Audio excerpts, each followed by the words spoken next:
SD official. আজকে তোমাদের আমি একটি বাস্তব জীবনের গল্প শোনাবো। আর এই গল্পটি একটি পতিতার গল্প। আর এই গল্পটি আমাকে কেউ পাঠায়নি, কাহিনীটি হয়েছে ঠিক আমার সাথেই। তোমাদের হয়তো দু একদিন আগের ভিডিওতে বলেছিলাম, তো অনেকে কমেন্ট করেছিলে যে তোমরা শুনতে চাও আমার সাথে একটি পতিতা মেয়ের কি কি কথা হয়েছিল।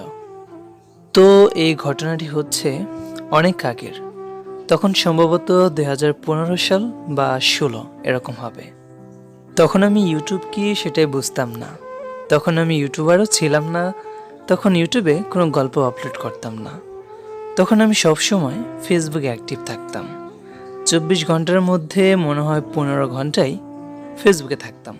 তো তখনকার দিনগুলো আসলে খুবই ভালো ছিল, খুব সুখের ছিল।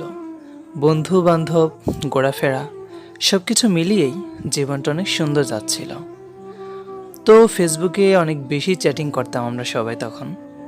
তো আমার একটা বদভ্যাস কি, আমি সহজে কারো ফ্রেন্ড রিকোয়েস্ট অ্যাকসেপ্ট করি না, এটা মোটামুটি সবাই জানে। তো যাই হোক, একটি মেয়ে আমাকে ফ্রেন্ড রিকোয়েস্ট পাঠালো, তো আমি অ্যাকসেপ্ট করিনি। তো মেয়েটা আমাকে বারবার মেসেজ দিচ্ছে, ফ্রেন্ড রিকোয়েস্ট অ্যাকসেপ্ট করতে বলছে। তো অনেক বেশিবার রিকোয়েস্ট করার কারণে তার ফ্রেন্ড রিকোয়েস্ট অ্যাকসেপ্ট করলাম। তো সে আমাকে মেসেজ দেওয়া শুরু করলো, হাই হ্যালো এটা সেটা। আমি প্রথমে রিপ্লাই দিইনি, কিন্তু দেখছি যে সে অনেক বেশি মেসেজ করছে। তো ভাবলাম হয়তো পরিচিত কেউ হবে, বা মেয়েটা কেন এত মেসেজ দিচ্ছে একটু জেনে নেই। তো আমিও রিপ্লাই দিলাম, হাই হ্যালো কেমন আছি, সে কেমন আছে, এগুলো অনেক কথা হলো। প্রায় 10-20 মিনিটের মতো মেসেজ হলো তার সাথে। তো সে আমাকে কিছু পিক পাঠালো। তো আমি বললাম, পিকচার কেন দিলেন? তখন সে বলল, আচ্ছা আমাকে দেখতে কেমন লাগে? আমি তখন বললাম, মাশাল্লাহ, আপনি দেখতে অনেক সুন্দর, কিন্তু পিকচার আমাকে কেন দিলেন? সে বলল, না এমনিই দিলাম আপনাকে। তো যাই হোক, আরও 4-5 মিনিট তার সাথে চ্যাটিং হলো। তো তখন আমি অফলাইন হয়ে গেলাম, হয়তো যে কোনো কাজে বা কোথাও গিয়েছিলাম, অনেক আগের কথা তো সঠিক মনে নেই।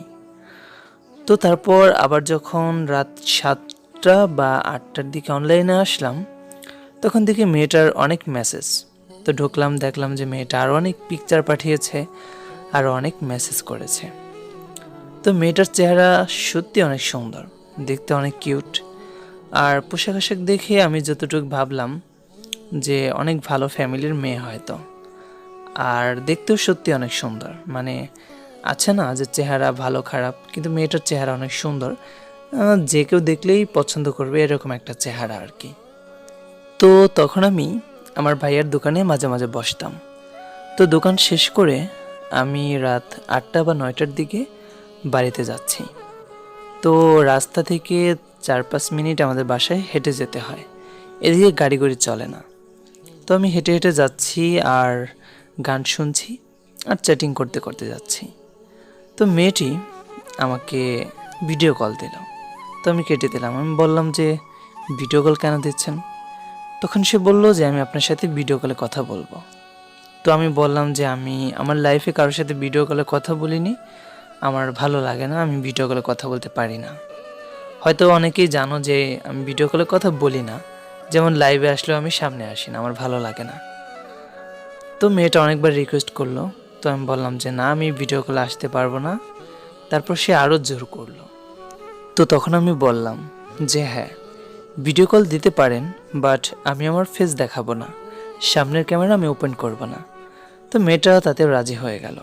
তো মেয়েটা ভিডিও কল দিল, আমি ভিডিও কল দিয়ে ব্যাক ক্যামেরা ওপেন করলাম। তো তখন রাত ছিল, শুধু অন্ধকার দেখা যাচ্ছে আমার এখানে। তো ওপাশের ক্যামেরার সামনে মেয়েটা বসে আছে, অনেক সুন্দর একটি ঝিকমিক ড্রেস পরা। মেয়েটা অনেক সেজে গোজে এই সুন্দর ড্রেসটা পরে ভিডিও কলে এসেছে। তো আমি বললাম, হ্যাঁ বলেন এখন কি বলবেন? তো মেয়েটা জিজ্ঞেস করলো কি করছি, বাসায় যেতে কতক্ষণ লাগবে?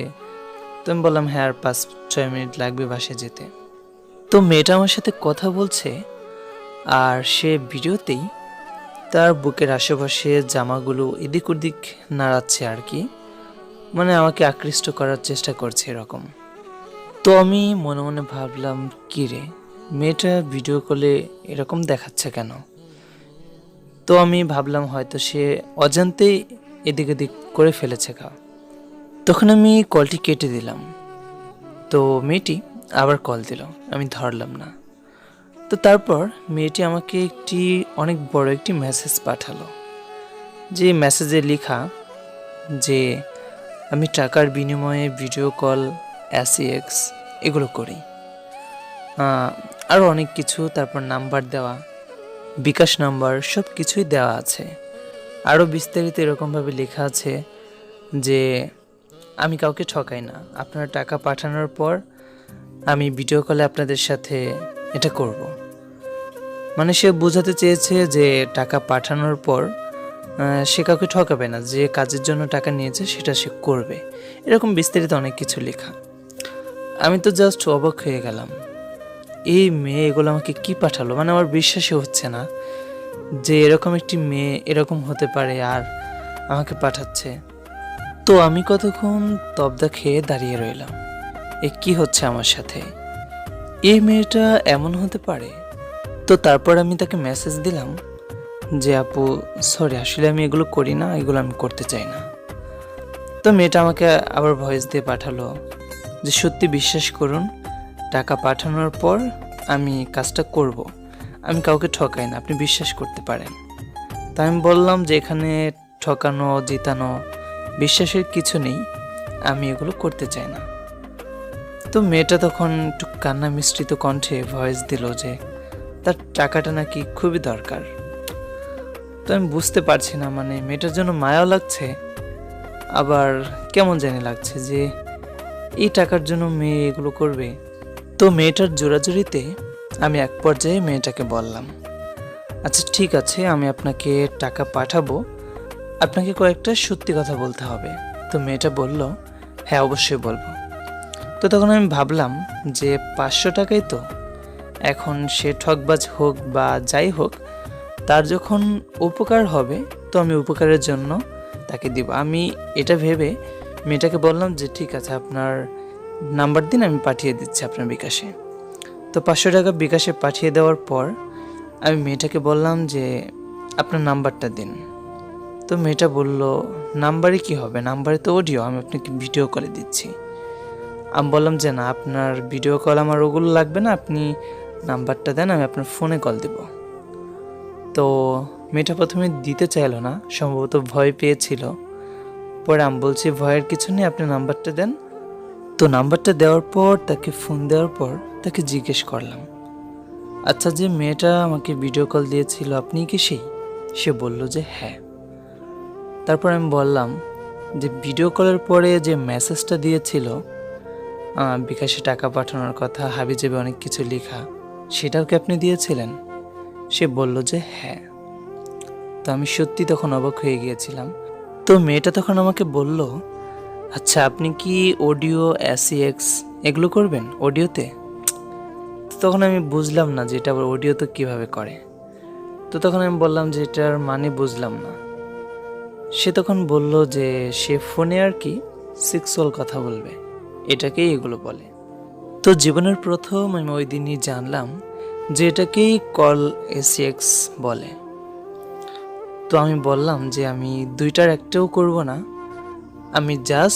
আমি আপনার কাছে ওই টাকার বিনিময়ে বলেন আর যাই বলেন, আমি এটাই জানতে চাচ্ছি যে আপনি টাকার জন্য এগুলো কেন করেন? মানে এগুলো করে কি আপনার টাকা ইনকাম করতে হবে? মানে নিজের কাছে খারাপ লাগে না?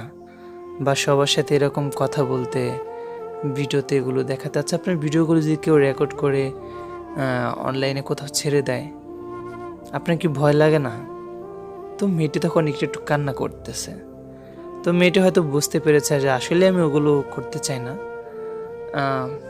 তো আমি বললাম, আচ্ছা আপনি কান্না করছেন কেন? আমি যেটা জিজ্ঞেস করলাম সেটা অ্যান্সার দেন। এই সামান্য টাকার জন্য আপনি এগুলো করেন, আপনার কি একটু খারাপ লাগে না? তো মেয়েটা এক পর্যায়ে অনেক কান্না করে দিল। তো তখন আমার নিজের কাছে খারাপ লাগলো যে কি বললাম, মেয়েটা এরকম কান্না করছে, কি ঝামেলায় পড়লাম। তো তখন আমি মেয়েটাকে খুব করে রিকোয়েস্ট করলাম, প্লিজ কান্না করবেন না, আপনি যদি বলতে না চান তাহলে জোর করব না, আমি ফোন রাখছি। তো মেয়েটা তখন কান্না একটু থামিয়ে বলতে শুরু করলো যে তার বাবা ভাই কেউ নেই, তার একটি মা আছে আর তার একটি ছোট বোন আছে, আর সে বড়। তার বাবা কি কারণে যে মারা গিয়েছে না কি বলেছে সেটা সঠিক মনে নেই। তার আম্মুর কি একটা অপারেশন করানো হয়েছে, তার প্রতি মাসে প্রায় 11,000 টাকার ওষুধ লাগে। তো এটা শুনে অনেক কষ্ট লাগলো। আর তখন ভাবলাম যে আসলেই তাদের থেকে তো আল্লাহ আমাকে কত ভালো রেখেছে, কত।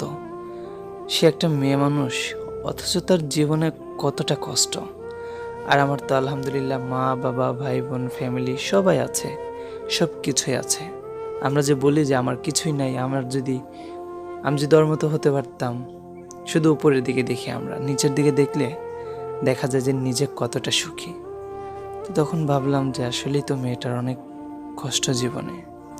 তো তখন আমি মেয়েটাকে কি বলবো ঠিক বুঝতে পারছিলাম না। তারপরও জিজ্ঞেস করেছি যে এগুলো বাদ দিয়ে কি কোনো চাকরি বা কিছু করা যেত না বা যায় না। তো তখন কিন্তু 2015-16 সাল ছিল, তখনকার 11,000 টাকা। তখন মনে হয় অনেক ভালো পদে কেউ চাকরি করলে 11,000 টাকা বেতন পেত না। তো সে বলল সে গরিব মানুষ, চাকরি নিতে গেলে জানিনি যে কত টাকা ঘুষ দিতে হয় আমাদের বাংলাদেশে। তো সব মিলিয়ে সে 11,000 টাকা তাকে প্রথম প্রথম বেতনও দিবে না। আর তার তো মা কি জিনিস সব সন্তানই বুঝে। এখন সে যদি ইনকাম না করে বা ওষুধ না কিনে, তার মা মারা যাবে। এখন মেয়েটার কাছে মেয়ের সতীত্ব, মেয়ের জীবনের থেকে তার মার জীবনটা বেশি বড়। যার কারণে সে এই একটাই পথ আছে যে চাইলে অনেক টাকা কামানো যায়। বুঝেন মেয়েটা কতটুক বিসর্জন দিয়ে এই পথে নেমে এসেছে। মানে কি বলবো, হয়তো আমি আপনাদের বোঝাতে পারছি না একটা মানুষ কোন পর্যায়ে চলে গেলে নিজের সতীত্ব বিক্রি করে। তো মেয়েটা অনেক কান্না করলো। আমার তখন এত কষ্ট লাগলো, আমার তখন ইচ্ছে করলো যে মেয়েটাকে আমি বলি, আপনি এখন থেকে এগুলো আর করবেন না, আপনার যত টাকা লাগে আমি দেব, আপনার আম্মুর ওষুধের জন্য যত টাকা লাগে সব আমি দেব। এগুলো আমার বলতে ইচ্ছে করলো, কিন্তু তখন আমি অনেক ছোট, আমি কোনো টাকা ইনকাম করি না, আমার পক্ষে এত টাকা তো অসম্ভব। মেয়েটা তেমন নিজের সতীত্ব বা যেটাই বলেন এগুলো করে তার আম্মুকে বাঁচাচ্ছে। আমি চাইলেও তখন 2,000 টাকা ইনকাম করতে পারবো না, এরকম অবস্থা।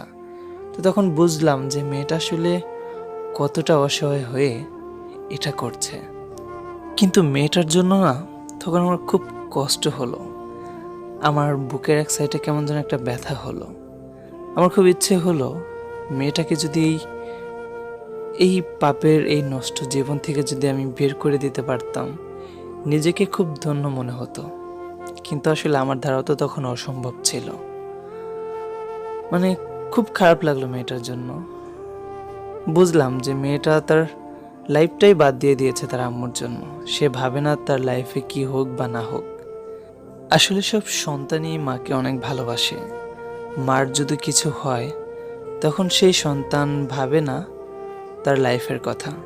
তখন তার মাথায় একটাই ঘুরপাক খাবে, আমার মাকে আমি কিভাবে বাঁচাবো, কি করলে আমার মা বাঁচবে, আমার যা তাই হোক, তাতে আমার কোনো প্রবলেম নাই। মানুষ যত খারাপ থাকুক ভালো থাকুক, মাকে সবাই ভালোবাসে। মা তো মাই, ভালোবাসার জিনিস। তো জানি না মেয়েটা এখন কেমন আছে। তো সব শেষে একটা কথা বলতে চাই, যে মেয়েটিকে নিয়ে আমি এই গল্পটি বললাম, আপনি যদি এই ভিডিওটি এই গল্পটি শুনে থাকেন তাহলে আমাদের সাথে যোগাযোগ করবেন। তখন হয়তো আপনাকে কোনো হেল্প করতে পারিনি। এখনও যদি আপনার কোনো প্রবলেম থাকে বা আপনি যদি এগুলো করেন তো আমরা আপনাকে হেল্প করব। এই পথে থেকে আপনি একদম চলে আসবেন। আর আপনি যেখানেই থাকুন না কেন, আমরা সবাই আপনার জন্য দোয়া করব আপনার জীবনটা যেন আল্লাহ অনেক সুন্দর করে দেয়। আমিন।